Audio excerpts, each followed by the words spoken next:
Hello, everybody. We are live again for the second installment of Elrond Talks, and today we chose a very interesting topic. We decided to talk about liquidity pools. What are these liquidity pools everyone is talking about, and what can they do for us, and what do they mean for the Elrond ecosystem? So today we have a special guest. His name is Jose. He's been with Elrond since the beginning. He's a very passionate Elrond supporter and very knowledgeable in the blockchain world. So without further ado, the co-founder of the Palm Tree Network, Jose, welcome. Thank you, Eddie. Thank you for this invitation.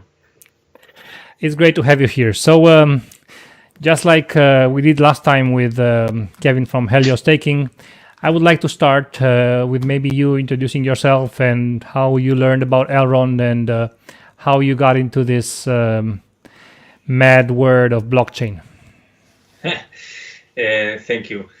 I was on the blockchain. I'm really new in this space in the sense that I have been near 3 years approx. So really new. But I started as most of us as an investor and picking flowers from flower to flower,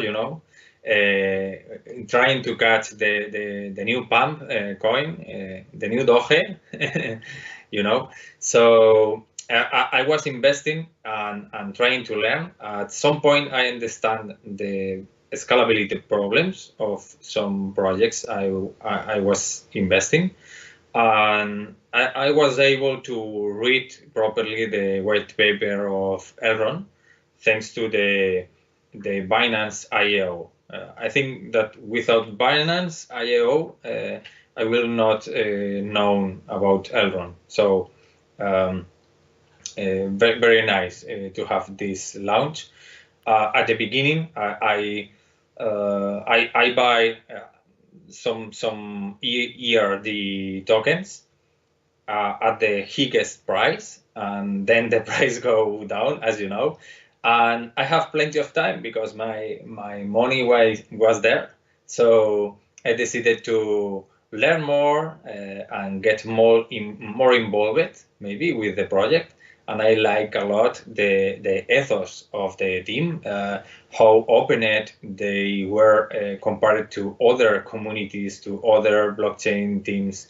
It was so different, so fresh, so smart that I felt absolutely in love with the team and with the technology, and starting collaborating with the validators chat that we started time ago. 2 years ago. Yeah, exactly. Well, it's great to have you here, and it's good to put you in front of an audience and be able to pick your brains on these liquidity pools. Jose is very well known in the Elrond community for his very, how should I say, inspirational comparisons, right? During the launch of Phase 3, I remember some of his very famous quotes, comparing what does it mean to own one Elrond right now, comparing to other coins, right? You have a part of the fees that are on this network forever, and because the fees of this network are shared with the staking holders of eGold, and that's crazy. If you realize the potential of Elrond and you own a part of the network, then it's just fantastic. If you compare that with Bitcoin or something else, right? Exactly. It is something like having a share of the fees of Google Cloud, but decentralized. It's like you are partner, absolutely a partner of the success of the network. Okay. Before we move further, I would like for you to maybe try to share a personal thing about you, just to prove that you're human, that you're not an android on the other side of the screen, that you're not a holographic So some people tell me that I was a bot because I was answering in every in every group. I'm not a bot. Actually, I have a very good keyboard and I'm fast typing. I guess so. I'm not a bot. I'm very involved with the project, and I like to spend time as well with my daughters and my wife. I like a lot to be with them. And I'm an entrepreneur. I have several companies here in Barcelona.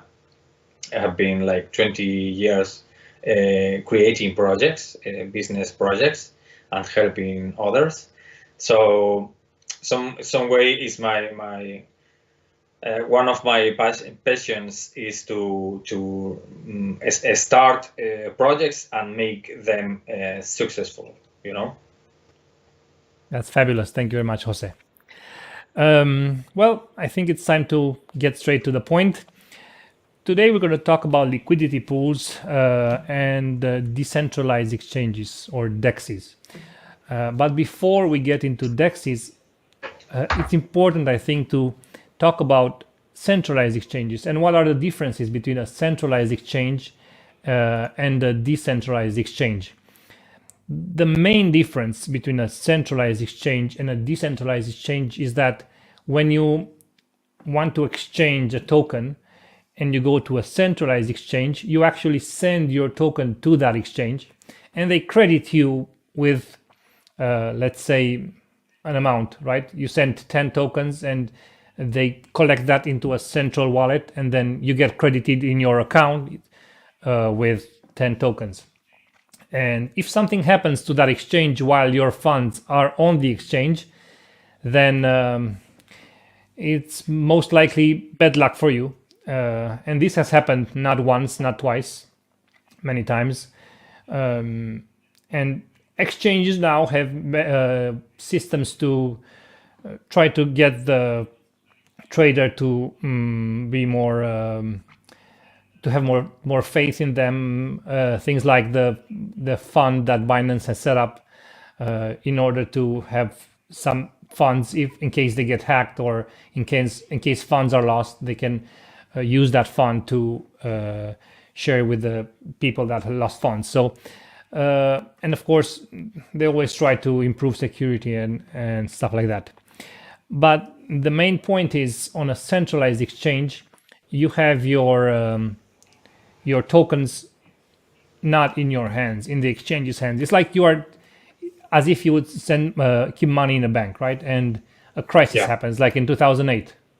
And in 2008, if you had $1 million in the bank, probably you only get 100,000 if you got it, because the state only because the state only guarantees that amount. Or in Greece, when they had the economy collapse and people could not withdraw money from the bank, only a specific amount every day, because if not, everything would have collapsed even worse. So when you don't have control over your own keys, over the keys where the funds are kept, and that means you are not in control of those funds. So that's what a centralized exchange is. And these centralized exchanges, they work with order books. So you go on the exchange and you say, I want to sell my Bitcoin for this much. You place an order. This is called the order book method, right? And if you have a counterparty on the other side that wants to buy Bitcoin, he can either buy the order that you placed or place a new order higher or lower than you. So in order to make things make ends meet, there are these market makers that, if I want to sell at this level and or higher at this level, and the buyer wants to buy a lower level, the market makers try to make these ends meet, and they make money of these transactions, right? That's centralized exchanges for you. And when you withdraw the money from them, there's also a commission, of course. And every trade, it has a commission, of course. So why don't you tell us about decentralized exchanges, Jose? Yeah, I think that we live it. We live from the as you said, from Lehman Brothers crisis and so on. Remember that Bitcoin started a few months after that because some thinkers they try to avoid this again. So custodial was from the beginning from the beginning of crypto investments. So centralized exchange was like an extension of the market or of the middlemen that we have in traditional stock markets. You know, it's very similar what you the orders book that you have they have a lot of inconsistencies because actually you are waiting to counterparty, and the problem is that the market makers that you hire, because at the end a project like Elrond or other projects, you need to hire a market maker to be sure that you have enough liquidity there. So everyone that wants to buy Eagle or sell Eagle has a counterparty. But this has a price, because the price is that at the end, Binance or whatever market maker you have, they end using these trading bots to profit and to create some situations like we see every Sunday when they have liquidity hunting. You know, liquidation hunting is at the end this kind of red candle, a very big red candle that makes a lot of futures to be liquidated. So at the end, as it is centralized, the greed rises, and they want to earn more and more, and it becomes the same system that we have in traditional markets, but in a blockchain. But there's no difference in the market behavior, you know. So if we want things different, we need to create structures different. So the centralized exchanges are exchanges whose owners are all the users. So every user on Uniswap is part of Uniswap, for example. This is a decentralized exchange. So you have your keys, MetaMask or whatever. You have your own keys. You connect your wallet. You don't need to pass know your customer. You don't need to give them your email, your phone, or whatever personal data. So you can exchange there in that platform, or help with liquidity. We will talk about this later. But you can contribute. You can vote, participate in governance. Participate in the fees, in the rewards of the platform itself. So it's very similar to a centralized exchange like Binance, but without the central party. You know, the main problem with the first generation of decentralized exchange is was that there was not enough volume. So you never have a counterparty, because the reality is that in stock markets, in cryptocurrencies, and so on, in all these markets, most of the assets are hold, not trading. I mean, most of the Eagles are on a wallet, stop, hold, stake it, you know? So it's not trading actually. If we remove the volume of the trading bots, the volume is absolutely lower. I mean, it's low. Yeah, is very low in all coins, not only in Eagle. In Bitcoin, it's the same. The most of Bitcoin are held in a wallet. You know, so in reality, there is not so much volume. So to have a market, an efficient market, they create a lot of volume by bots. So in the centralized exchange, the main problem is, as we don't have a central party greedy, that wants to earn a lot of money, so they build a lot of bots to create this volume. The reality that first generation DEX faced is that the volume was really low. So you go to buy Ethereum, for example, and you pay like 20% more price than in Binance. I saw it 3 years ago, you know. So someone thinked a new completely system, and a new a total different approach. It was Uniswap that creates a different approach. It's instead of orders book, to work with liquidity pools. And what does it mean? That a liquidity pool is like a box where you have maybe $20 million in liquidity, 10 millions is on BTC, and 10 millions is in USDT. So anyone can go to this box and can exchange USDT by Bitcoin alone with the box. Doesn't need a counterparty. The user can do it alone with the protocol directly, with the box directly, with that pool. So Right. it So changes a lot. it's a smart contract, right? That lets you interact with the box directly. Here is Absolutely, yeah. here is the cookie jar. You can have a cookie, but just put a $5 bill on the table. And the Exactly. smart contract does not allow you to take the cookie without putting the $5 bill on the table. Absolutely. You cannot fake it.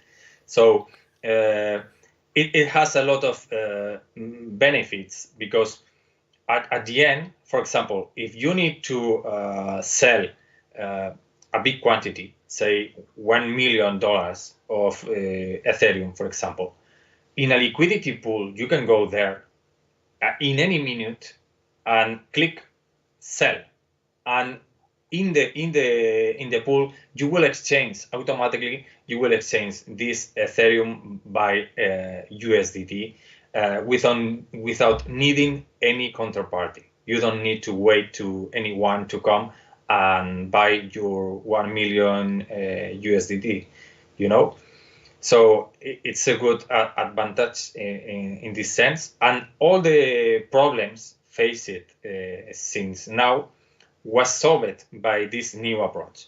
What happened with when Uniswap goes to market, especially on the spring of 2020, they have an explosion. You know, Uniswap after the crash of COVID, you know, they start growing and growing and growing, and the volume of Uniswap in the summer of 2020 they grow really fast, because people understand all the advantage of a good decentralized exchange.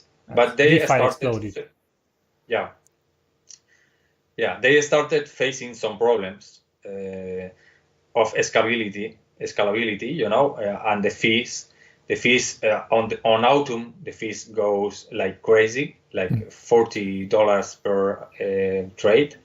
So this needed to be fixed by the market, and we have the example of PancakeSwap that is very centralized, because at the end Binance Smart Chain is run by only 21 validators. It's very centralized, but it solved the scalability problem, you know. So a lot of users this spring comes to PancakeSwap and grow very fast in volume. But what is more interesting for me is two things.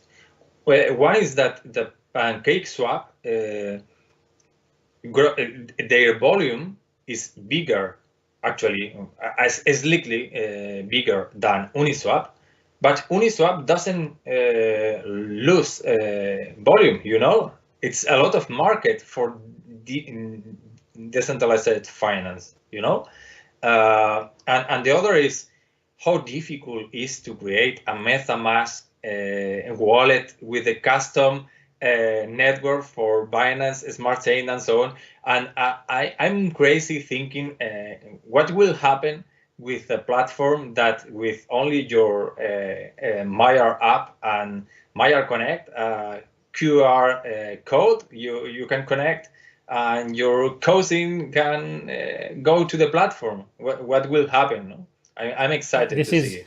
Yeah, this is crazy because, like you said, Uniswap brought something innovative, really good. This liquidity pool method, where if you have always liquidity in that pool, you can go ahead and trade whatever you want to trade without needing a person on the other side, because the liquidity providers are there and have their funds there for you to do the trade. So when once they hit this wall of Ethereum 1.0, somebody smart at Binance says, well, let's fix this, but let's fix it in our own way. Some in a way that we can still, it's like a decentralized centralized exchange somehow. PancakeSwap.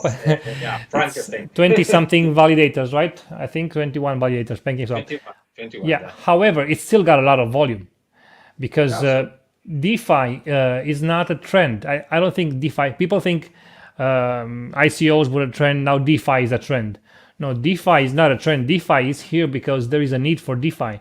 People want to own their funds and trade with their own funds and have the keys to their wallet and not leave money on exchanges where you have no control over that. Because why do you need blockchain if you want to do that? Absolutely. To create a decentralized ecosystem, decentralized industry like blockchain, like Ethereum or Elrond and so on, to end in a centralized exchange it's nonsense. At the end, if all of us goes to a centralized exchange, why do we need decentralized networks? Right. It's very important. And another thing is the risk of your exchange to be banned in some country. I mean, there is a real risk that you have your funds in whatever exchange, in KuCoin or whatever, and from overnight you cannot go because they are intercepted by police or a new law or whatever. Your funds are really in jail. I remember starting in 2017 with a local exchange in Romania, and of course I had no idea about these things, and I just found it was the quickest way to buy my first crypto. And a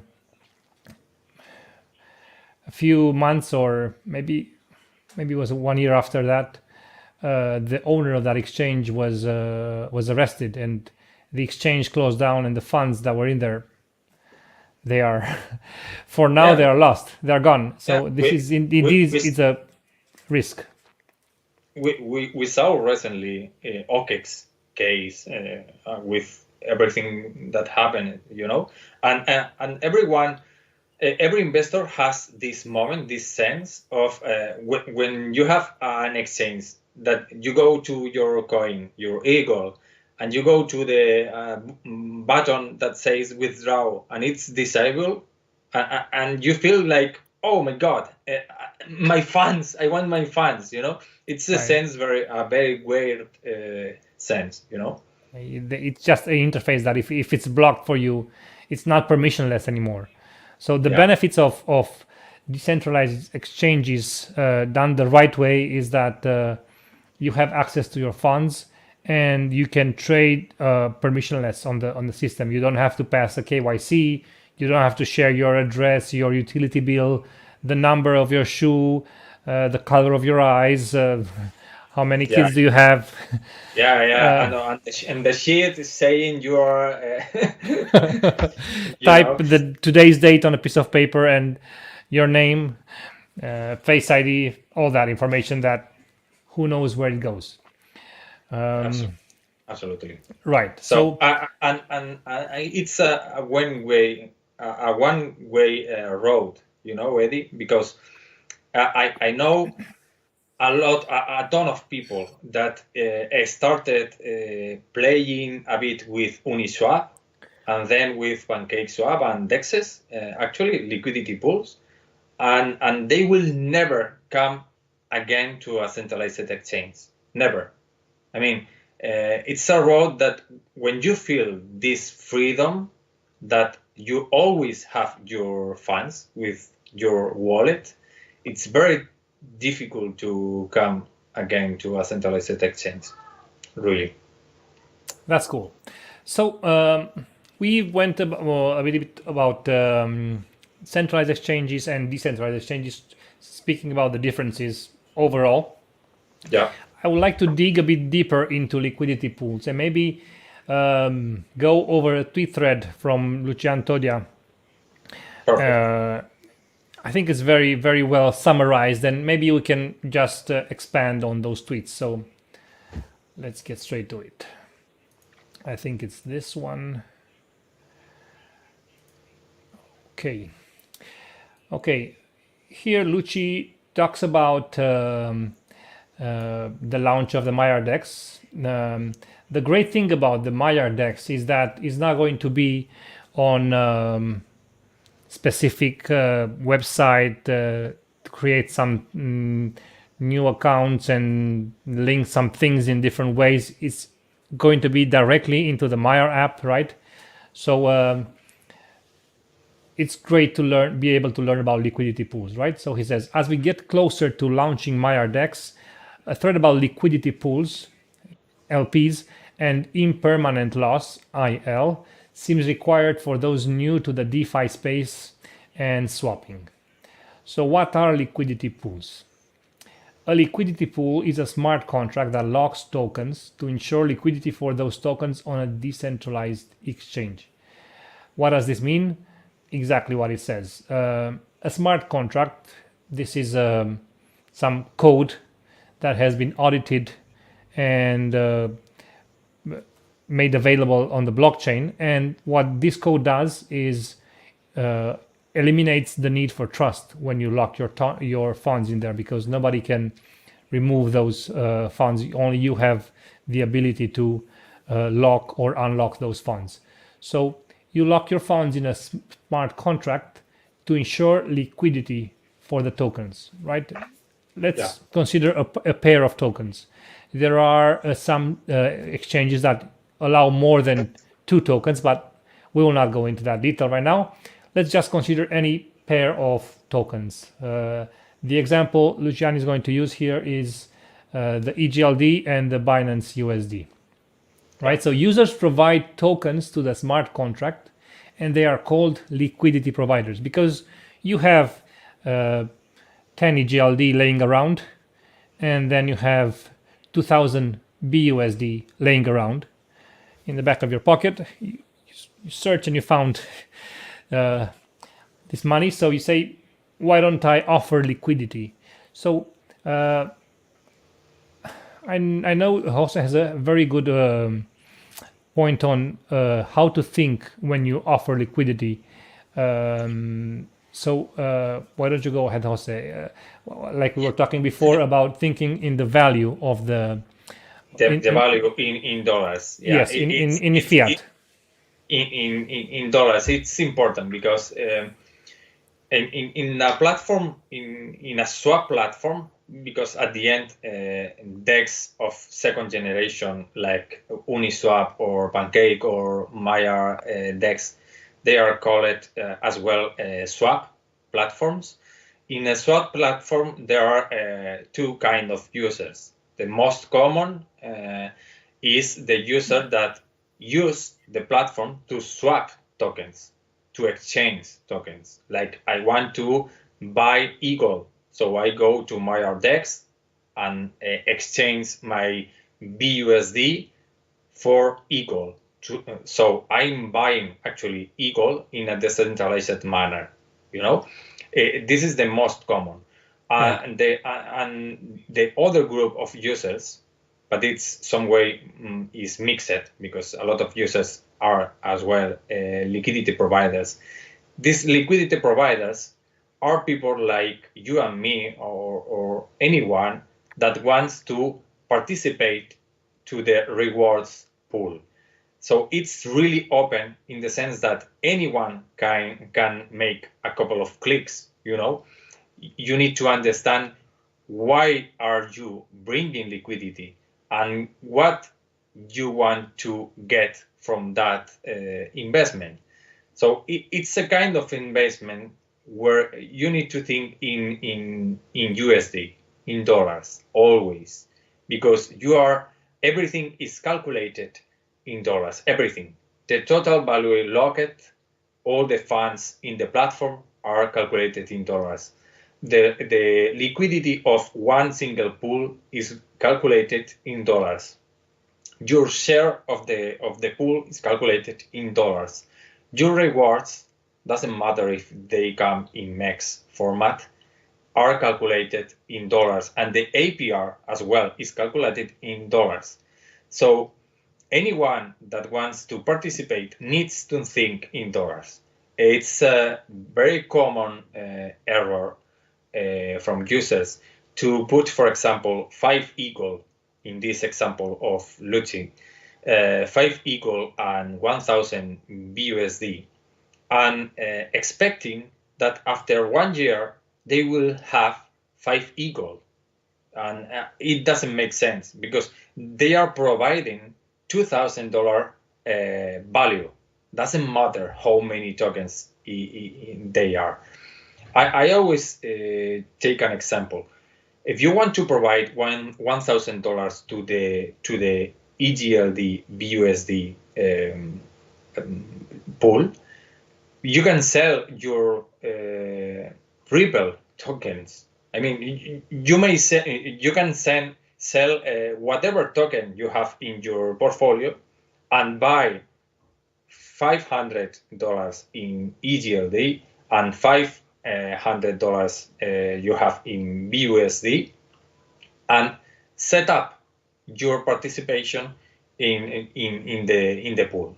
So doesn't matter too much how do you provide this liquidity from it, if it comes from your funds or your EGLD, or if they were 5 or 4 or 70 EGLD or whatever. This is not important at all.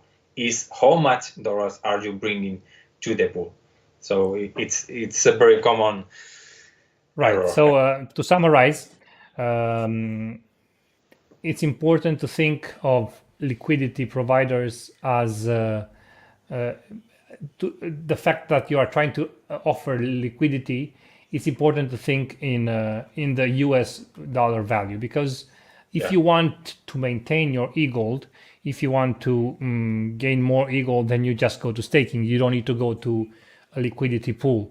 But if you want to offer liquidity and make the most of the crazy APRs that are in some of these liquidity pools and win some max as well, then you go to a liquidity pool. So Lucci goes on to say about the innovative way that automated market makers replace the traditional order book method. In the order book method, you enter your sell order or buy order, the price, and when a counterparty or a market maker reaches that, your swap is made.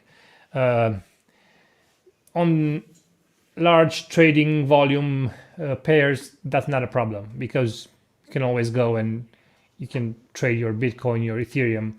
But if you're trading something that is not that liquid, then it's sometimes more difficult to sell or to buy at a specific price. So in these liquidity pools, you always have liquidity to trade without the need of a counterparty. So why would people, how are they incentivized to lock their money in a smart contract in a liquidity pool? Well, they are incentivized with rewards in max, in this case, in other systems, in there are other tokens. I think in PancakeSwap is Cake, right? you are also rewarded with 0.25% of all the fees. So that's great. And if you're looking at liquidity, if you're trying to offer liquidity and you're thinking in fiat money, right, in USD, you can always remove funds from a liquidity pool. They are not locked for 10 days like in staking. So it's a different way to look at your portfolio. I would personally not recommend anybody to lock all their money into one method or into one basket. I was talking to Jose earlier, and you were saying what, maybe start with 10% or something like Yeah, that. it's something about a value and a liquidity asset. I mean, EGLD, eGold, is a token that's it's designed. Their economics is a very scarce token, and you have a share of all the Elrond Network fees. You have a share forever with that scarce token.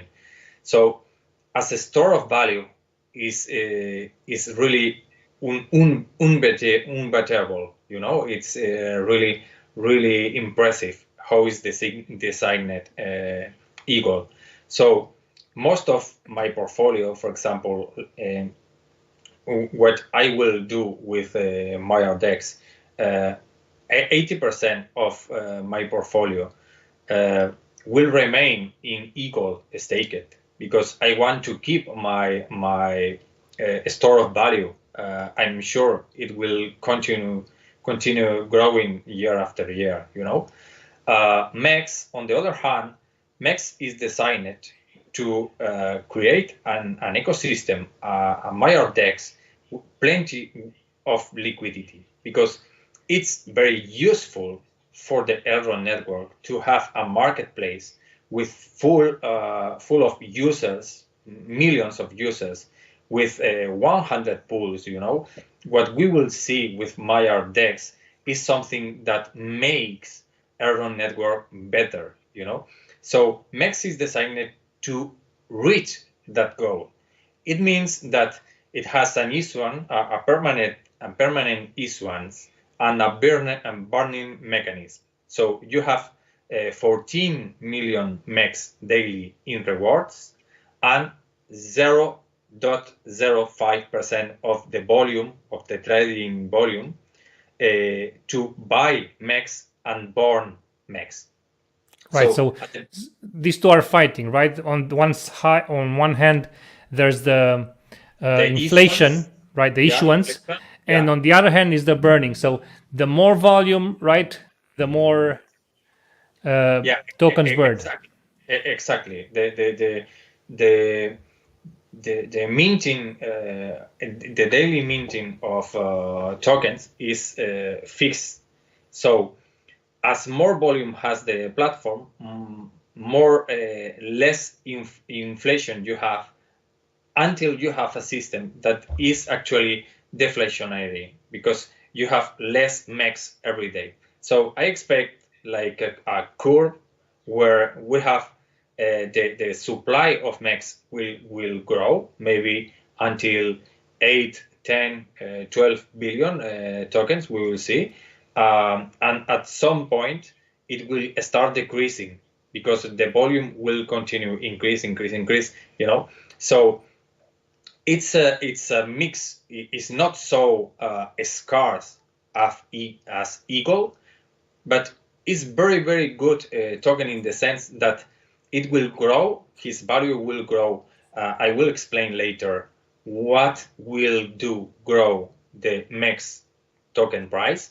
And it's very interesting because you have a token that you can earn daily rewards and have some way a more liquid part of your portfolio, in the sense that with just a 10% of your portfolio, you may earn, for example, 100 APR of this 10% portfolio weight. means a 10% of passive income of your overall portfolio. It's a lot of money, actually. So with a small part of risk, if you want, you have a high reward. So high return. Yeah, high return. So my strategy will be to, from time to time, to have this liquidity or part of this MEX to be able to invest maybe in a launchpad project, in a new startup that is backed up by Elrond team, that I have the guarantee that it's a very, very quality project, and I will have some liquidity there. I can say, okay, I will invest the last 3 weeks of rewards. I can do it because I have it. I have it Right. very, very closely and close to Your portfolio diversifies, and it is done in a project that is vetted by Elrond, so it's a win-win situation. Absolutely. Right. So let's move on. Here, Luci says, explains a bit how the mechanics work on these liquidity pools, right? The share of trading fees paid by users who use the pool to swap tokens, right? So the actual traders is distributed automatically to all liquidity providers, proportionate to their stake size. So if you and I start the first pool and we both start with the same amount, right? Let's say 5 EGLD each and 1,000 each. Then all the fees that occur in that pool are split between you and me 50-50. If a third party comes and joins the pool, then the rewards will be shared proportionally to each of our stakes in the pool, right?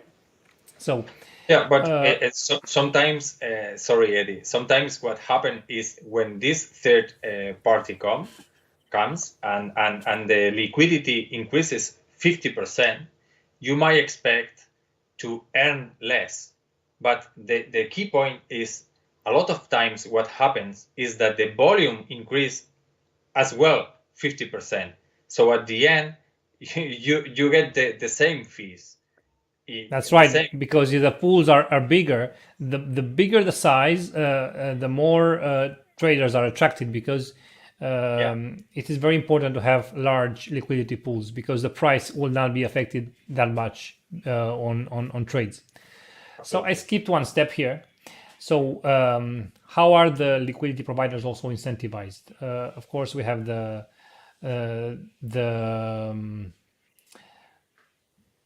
the max, and then we have the transaction rewards.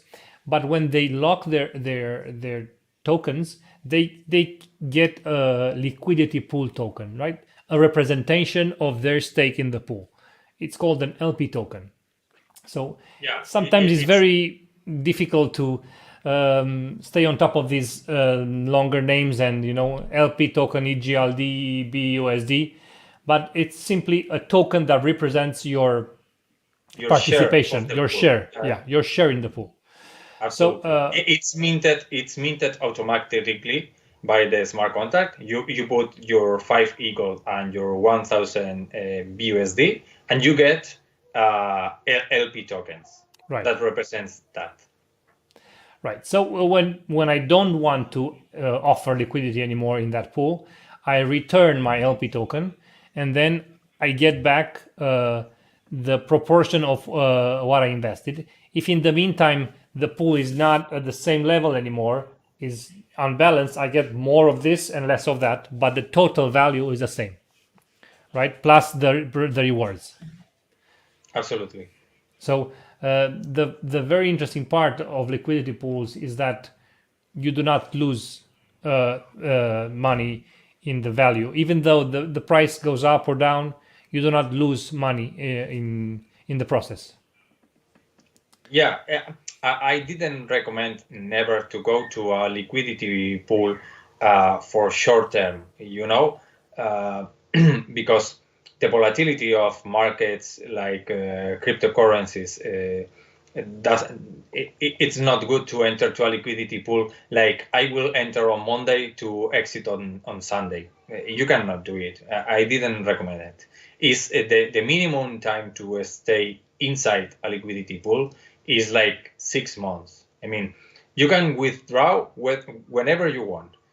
That's it. But it's not recommended actually, because it gets bigger and bigger. You might understand that 0.25% of fees of the daily volume, it's a bunch of money. I mean, Pancake, for example, is doing $2 billion daily in volume, and it's a lot of money, 0.25% daily. So your share, your pool is growing day after day, and it's not the same to withdraw your tokens 7 days after you add liquidity than 300 days after you add liquidity. It's not the same at all. That's right. Here Lucian talks about what you can do with that share of the pool liquidity, that LP token, right? That representation of your share. There is another stream revenue where we can take that token and stake it, right? Lock it again. And by staking it, you also get rewards, and you get max rewards. Max tokens. Yeah. Yeah. So that's really good. So talking about the risks, right?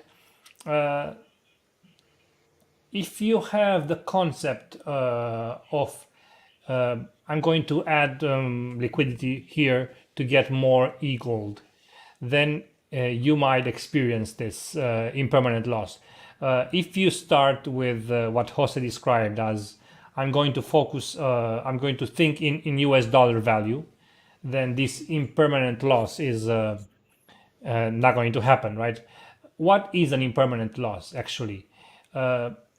If let's say EGLD BUSD, I enter 5 EGLD and 200 and 1000 BUSD, right? 1000 at a price of 200 each. And like Jose said, in 1 week, the price can go down, let's say $10 less. So I will get the less EGLD than I've added, and that's what impermanent loss is. But it's called impermanent because you have not lost it until you withdraw the funds, withdraw the liquidity. So sometimes the value of the two pools of the tokens can fluctuate, right? Now I have more EGLD, less BUSD, and then maybe tomorrow I will have more BUSD and less EGLD. So that's what the concept of impermanent loss is. But in the long run, go ahead. Sorry, Eddie. I think that to understand impermanent loss is really important to understand how prices works on exchanges. I mean, in any exchange, the price you are seeing is the latest the latest trade that you have, and in decentralized exchange, you are seeing the ratio between the two tokens that are inside the pool actually. So in the market, there are inefficiencies. I mean, the price is always a bit different. If you look e-gold price, for example, in Binance and in BitMax or Ascend DEX, maybe there is a 1% difference between one platform or another. So if I buy an EGLD on Binance, 1% more expensive than on Ascend DEX, actually I'm having an impermanent loss, because if I were buy that token on Ascend DEX, I will have a bit more, So this inefficiency, it's very theoretic in the sense that you are always thinking on the other scenario. What will happen if instead of having liquidity during 1 year here, I will have EGLD staked with valid blocks. But okay, you are thinking about this possibility, but it's always theoretic. It's called impermanent loss because it's not permanent, actually. The market will fix it with the arbitrage bots, and with the fees that you will earn. If you wait a couple of days, some days, it will be fixed, actually. It will disappear. So it's more about if you put money now and you withdraw 5 minutes later, you may end with less because there's this slippage, these inefficiencies, Right. So, like you said, we as humans, it's human nature to always think of the other possibility, right? If Yeah. even if we look in the past and we see the trend of anything, of let's say e-gold. If I would have bought here and sold here, and then I would buy here and sold here, I would have done this and that. This is something like The perfect investor path, yeah, the one in the past. So the impermanent loss is I think of it in a similar way. When it's high, you have the tendency to sell. When it's lower, you have remorse because oh, maybe I lost it. So like you said, if you leave it on for a longer time, all these things iron out and they even out, and you end up winning. Yeah, and I want to say two things, Eddie. One is, if your goal with $5,000, if your goal is to get more e-gold from your e-gold, then stake it and leave it there. Don't play with it. It's never a good idea to trade with it. Like, I will put it in a liquidity pool and I will get MEX, and with all this and with all that, I will have the perfect movement in the market and I will end with more EGLD. It's really, really risky to play that game because you never know what will be the ratio between EGLD and MEX, or between EGLD and BUSD. So it's very, very risky, and you might end with half of your EGLD at the end. So I never recommend that. And the second point is, you don't need to play dual tokens liquidity pools. If you don't feel ready, you don't need to do it. I mean, you can use Meyer DEX, you can stake MEX tokens in the staking program, that you put MEX and you earn MEX, and there is not non-impermanent loss or any risk associated to that MEX staking, and you can enjoy your MEX staking without dealing with liquidity pools. We are explaining these strategies, these dual tokens liquidity providing, because they are very, very profitable to do it with a few, with a small amount of your portfolio. We will do a lot of tutorials and videos and so on, and Elrond community will share a lot of knowledge about how to play this game, because this game is very, very profitable. But it's not mandatory to do it if you don't feel it's done for you. That's right.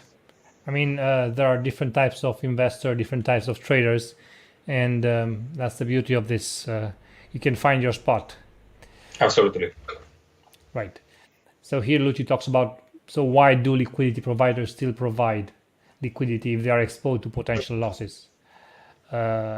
These also these impermanent losses can still be counteracted by trading fees if the volume is sufficiently high, and the maxi words are something really crazy.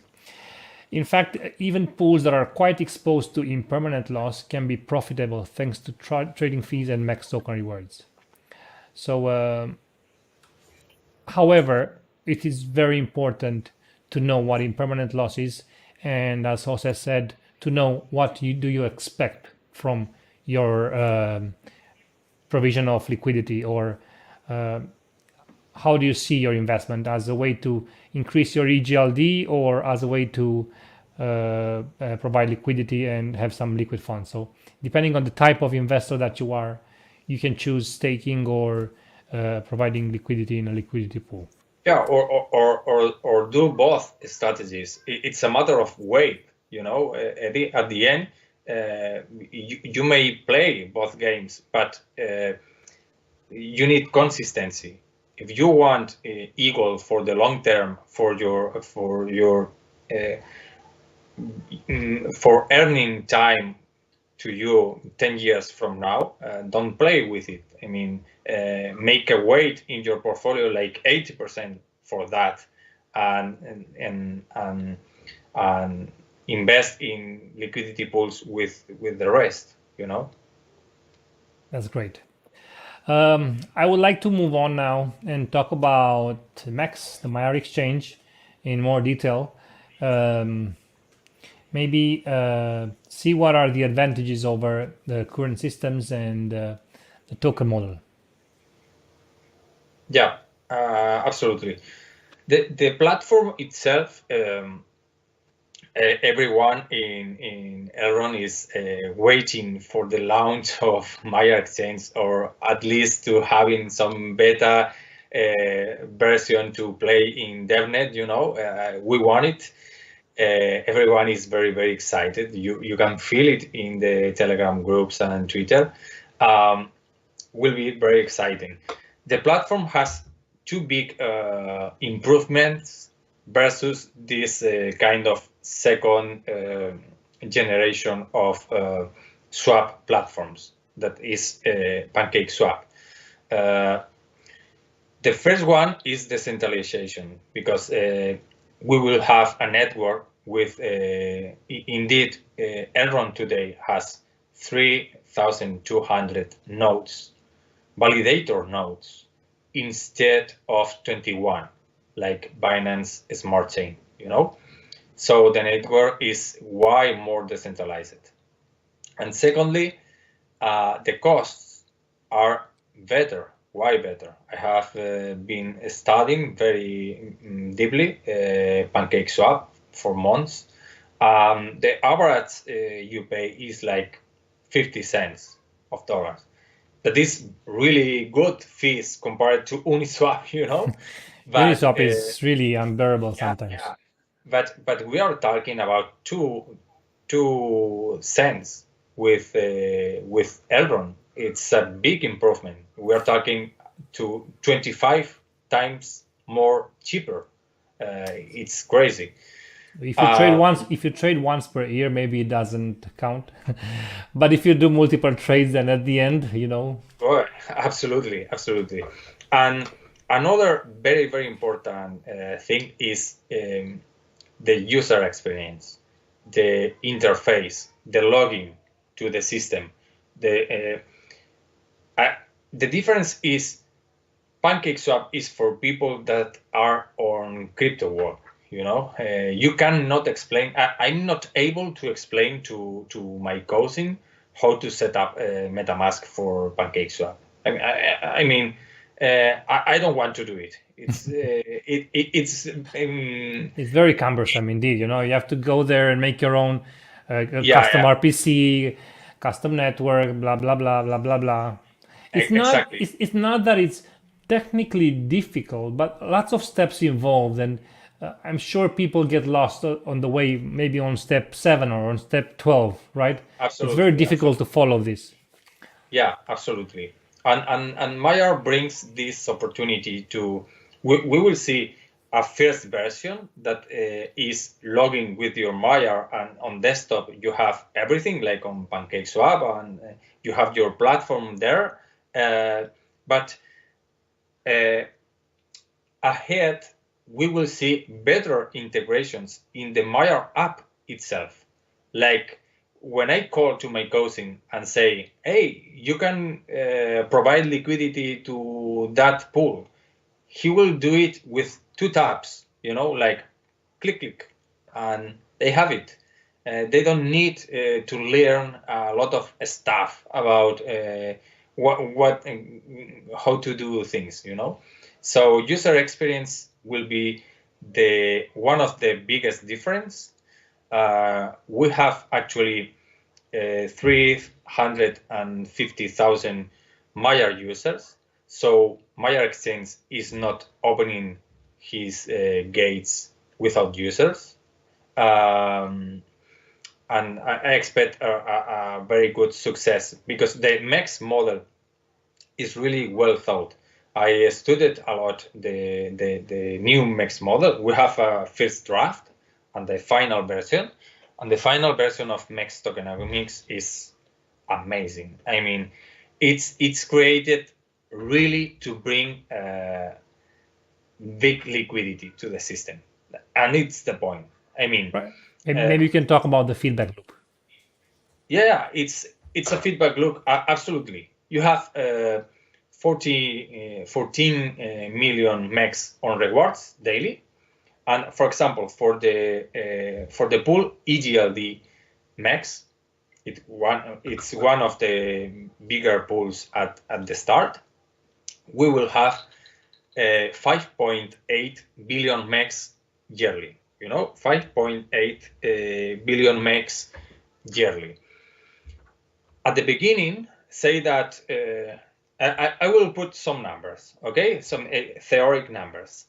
Say that at the beginning, in the first 2 weeks, we have 800,000 e-gold that comes from exchanges or from wallets or from staking or whatever, and goes to the liquidity pool.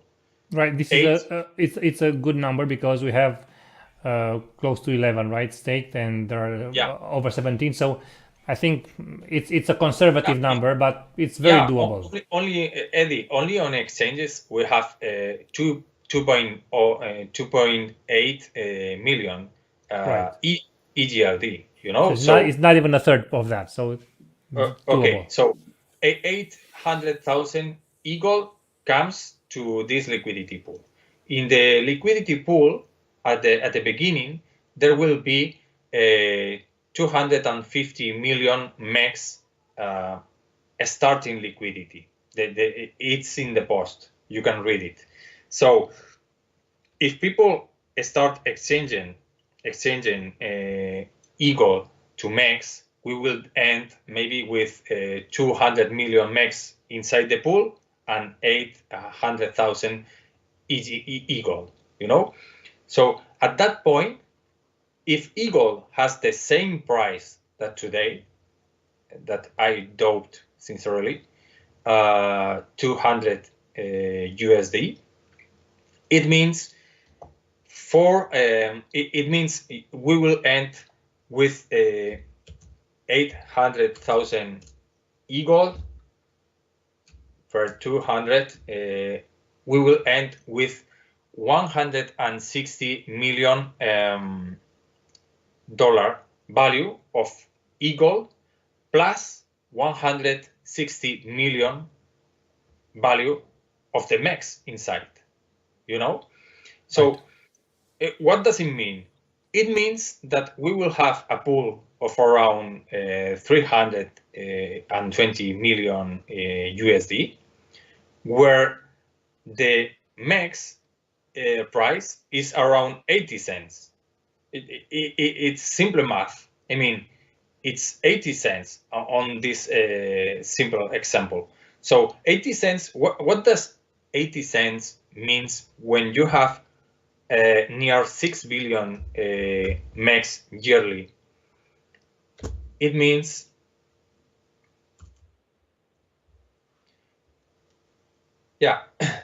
it means you will end with $4.6 billion on rewards on that pool first year, and we are talking of the first 2 weeks. First pool, 2 weeks. So if the rewards are $4.6 billion, it's around 1,500 APR. APR. You know, it's crazy. I mean, how much liquidity will come to that pool at that point, just 2 weeks after we start? You know, how much liquidity will come from other markets, from new users, from Elrond ecosystem, and from other ecosystems, from the 100 million crypto investors that are actually in the market. And we only have, at the moment, 500,000 accounts. I mean, Not even half million. Yeah, we have 500,000, and there is 100 million crypto investors out there. So with 1,500% APR in that pool, what does this mean? A lot of liquidity. So to have more liquidity, what does people need to bring more liquidity? They need to buy MEX and buy e-gold from the market. That's it. So to buy MEX, you need to pass through e-gold. It's impossible to do it or other way. You need to exchange. The first pools will be e-gold MEX, right? Yeah, e-gold BUSD. And there will be a pool of MEX staking only. Yeah, MEX staking, exactly. Right. So to buy MEX, you need to buy first from some market. You need to exchange USD for eagle, and with that eagle buy MEX. It means that to bring liquidity, you will push price up on eagle and on MEX without doubt. You know, so more liquidity means more price. And what happens to MEX if the price goes up above that 80 cents? More rewards. Instead of $4.6 billion, maybe $6 billion, $8 billion, you know? So it's a loop. More liquidity means more rewards in dollars, means more volume, means more users. So it's absolutely, it's a loop. Growing and growing and growing. Absolutely, yeah. Sorry, right. It was a lot of numbers, but I wanted to explain an example. You always do your homework, Jose. We've extended for over 1 hour right now, and maybe I think we should probably end with some questions. I'm not sure if you want to add anything else on the governance possibilities of MEX. We haven't even touched MPAD. Yeah, the time flies. Time flies. Yeah, MEX token utility. MEX token has mainly two utilities. One is that you will earn a share of the fees in the platform. And the other is you will participate in the governance of the platform, meaning that at some point, for example, 2 years from now, maybe millions of users decide to cut down 10% the issuance of tokens or the rewards for pools or whatever, and you will be able to vote. That's cool. Before we go to the questions, I would like to try to share a picture that we took 2 years ago. I haven't prepared this before, so you'll have to bear with me a few seconds while I try to add the picture. This was back when you could meet with your friends outside, and you did not have to wear a mask. We're not against masks, just saying that we miss those times. We were recent validators in the Elrond ecosystem. Absolutely. I remember the Riot room with just 10, 12 people there. Right. Sorry, we haven't prepared this better. It's gonna have to work like this. I will try to zoom it a bit more. Yeah, Okay. it was the first meetup in Spain, actually, in Barcelona. And 2 years from now, 2 it years ago, was, yeah. yeah, really nice. And this COVID and so on, it was really sad because I'm sure we will have done a lot of meetups, with the Spanish community and Romanian but We I had hope we had I great hope plans soon. Yeah, that were kind of crushed, but I think the COVID in the end, it brought more uh, remote working, and I think for the Elrond project, people started working even harder because when people go to an office to work, they have only so much time, right? Even if they stay overtime.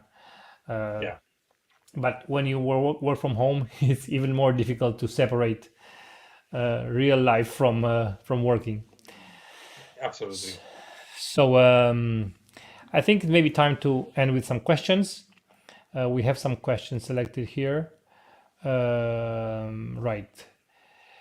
The first one, I think, uh, the first one is this one. Will bridges to other blockchains? Is this the one?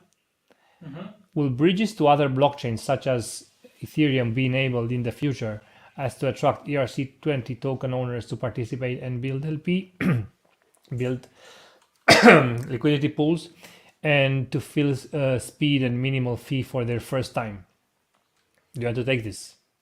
Yeah, absolutely. It's planned for the team, the Ethereum bridge and the Binance Smart Chain bridge, and with the partner Poly network, you can do your own research.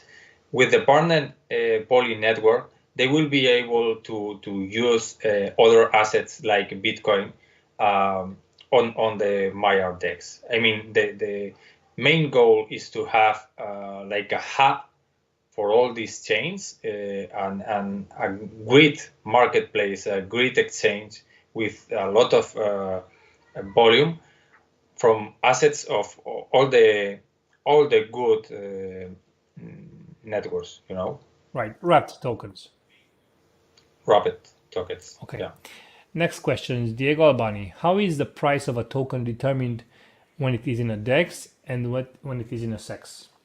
CES.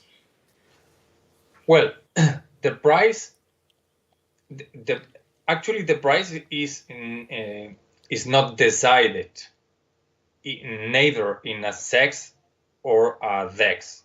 I mean, if you go to Binance, the price you are seeing is the latest trade executed. That's it. If the latest was 1 week ago, that's the price you will see.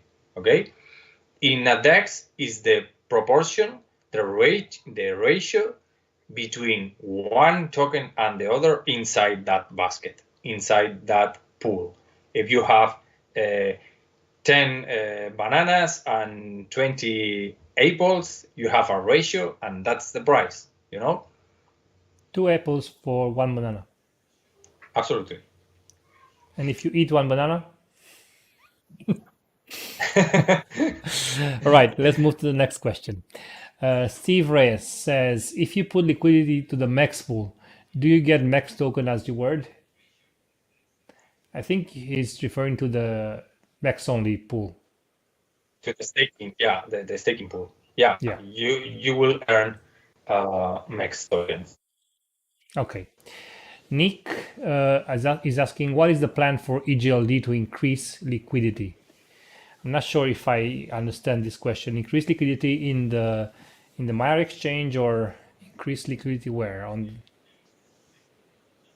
maybe on the Meyer exchange. Well, the MEX token is like, I would say, token economics is like the nitro to make e-gold liquidity explode in Meyer DEX. All the pools that will be on Meyer DEX will be against EGLD. It means BTC EGLD, Ethereum EGLD, BNB EGLD, everything against EGLD. So if the platform has 10 billion USD liquidity, half of it is of eGold. Okay. Sebastian is asking, will there be normal staking pool for MEX tokens other than farming, because we might face impermanent loss? Normal other than farming. Not sure what normal is. Hello, Jose? I think I lost you. Hi. Network problems? You can hear me now? Yeah. Okay. I can hear you. Go ahead. Let me repeat the question. Yeah, please. Will there be normal staking pools for MEX tokens other than farming? Because we might face impermanent loss. No, actually, in farming, you will not lose tokens. You will deposit MEX and you will earn MEX and you will end with more MEX. So no impermanent loss there. Right. So he's probably getting the concepts mixed up, because in farming, you just, there's no impermanent loss. And professional EGLD holder is saying, basically, what you're all describing with impermanent loss, we can consider our gains as impermanent gains, correct? Well, that's one way of seeing it. Every 6 seconds, every round, you will get MEX, and they exist in your account. They are real, you know. Right. So it's not impermanent gains. Actually, you will get that regardless of the value of the tokens. Every 6 seconds, you know. The MEX are real. Yeah. Okay, so Chris is asking the last question. What is the difference in the APR between liquidity and staking, so we can get a feel for why to take one or more risk? It's absolutely different, because you stake, it's not about APR. It's about your goals.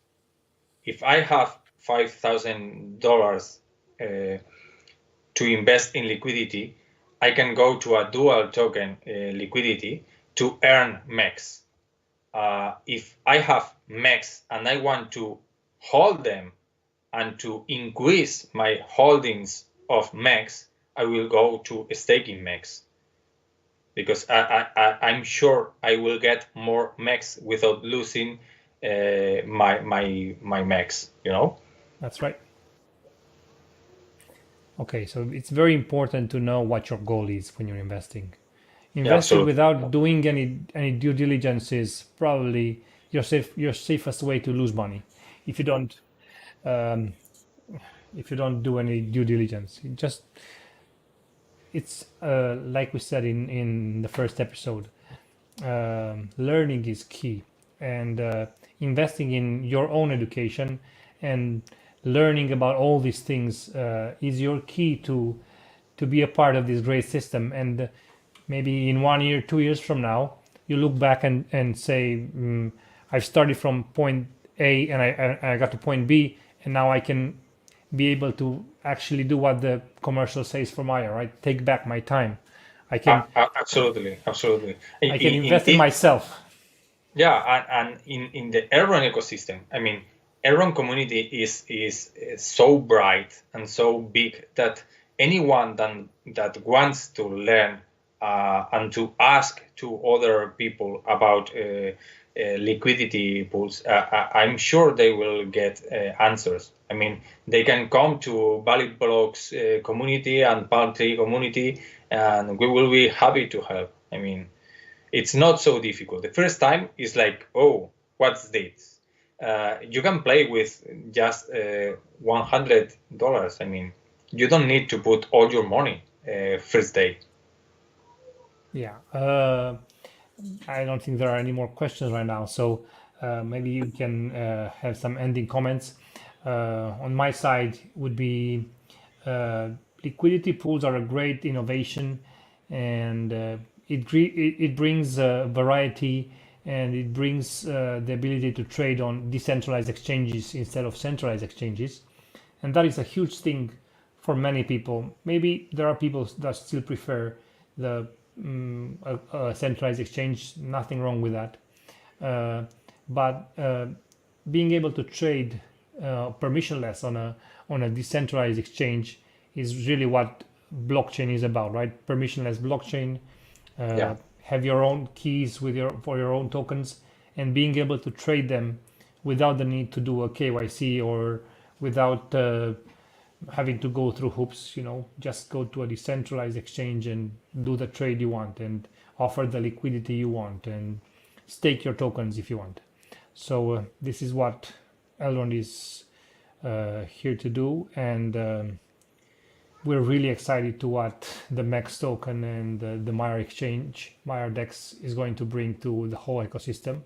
That's the time where we will see lots of transactions on the blockchain. It will be a great test for all the big projects that are going to come and build on Elrond with the launchpad and everything. So thanks for And the joining us users today. numbers, Yeah, the users. numbers will grow a lot. Yeah.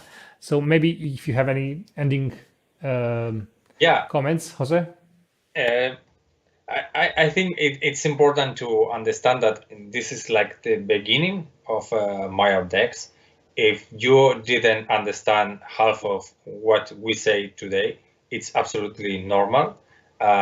First time I come to Uniswap, I didn't understand nothing, and I needed to show a lot of YouTube videos and so on, and it's a learning process. But from a 3 years investment perspective, this deserves a bit of time for learning, for sharing, for chatting, to understand better what does all this DeFi world means,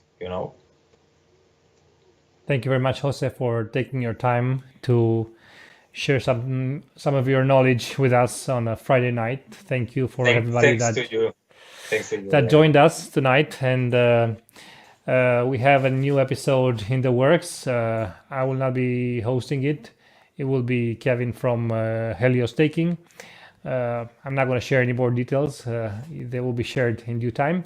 But thanks again for spending a Friday night with us, and spread the good news about Elrond, Meyer Exchange, MPAD, and keep learning, keep investing in learning day after day, and don't be satisfied with half answers. Go all the way, understand the concepts, and it's going to be you're going to see awesome returns on investment in knowledge about Elrond, about blockchain.